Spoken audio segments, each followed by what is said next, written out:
বন্ধুরা আজকে দেখো আমি দুপুরে রান্নাতে কি করতেছি। আমার আজকে একদম শর্টকাট রান্না হইব, কারণ আমি একটু তাড়াতাড়ি আছি।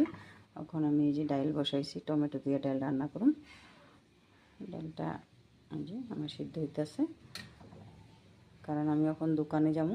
দোকানে যেতে লাগবো আমার রান্না বাড়া করে 12টার ভিতরেই দোকান যেতে লাগবো আমার ওখানে। আর এখানে এই যে পালং শাক একটু কাটতে নিয়েছি, মটর বেগুন টমেটো দিয়ে একটু কালি জিরা পুরন দিয়ে আমি কাঁচা লঙ্কা দিয়ে একটু মানে মাখা মাখা একটু তরকারি টাইপের বানাবো। আর এখানে এই যে বেগুন ভাজা করুন। বাস এতটুকুই আমার আজকে দুপুরে রান্না হইব। আর কিছু রান্না করতে পারব না, কারণ আমি দোকান যেতে লাগবো, দেরি হয়ে যাবো নাহলে আমার দোকান যেতে। এটাই আমার ওখানে ডালটা সিদ্ধ হইতেছে। ডালটা ভিজানো আসলো না, লেগে সময় লাগতেছে একটু সিদ্ধ হইতে।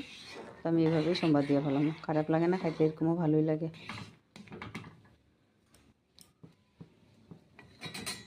তা আমার আজকে রান্নাটাতে তো বন্ধুরা দেখো, আমি এখন রান্না বাড়া কমপ্লিট করে ভাত খেতে নিয়ে আনিছি। আমি এই যে বেগুন ভাজা করছি এদিকে, আর এই যে কালকের একটু ভাজা আসছিল ফ্রেশ বিন আলু, তো ফাড়াইতে খারাপ লাগে, জানোই মেয়ে লোক মানুষের কারবার এগুলো। আমরা কেউ কোনো মেয়ে লোকেই ঘরে রান্না বাড়া ফালাইতে চাই না। এটা লেগে আমি একটু গরম করে আনিছি ভাজাটা। আর নারকেল চাটনিটা আমার বহুত ফেভারিট, এটা লেগে আমি রেখা দিচ্ছিলাম একটু। এই যে নিছি, এদিকে ডাল আছে, এদিকে এই যে পালং শাকের তরকারিটা আছে। বাস ওখানে খাওয়া দাওয়া এতটুকুই, আমার রান্না বাড়া খাওয়া দাওয়া এতটুকুই। এখন বাস ওখানে আমি দোকানে যেতে লাগবো। তো আমি খাওয়া দাওয়া করে নিই, তোমরাও খাওয়া দাওয়া করো। তো বাই বাই।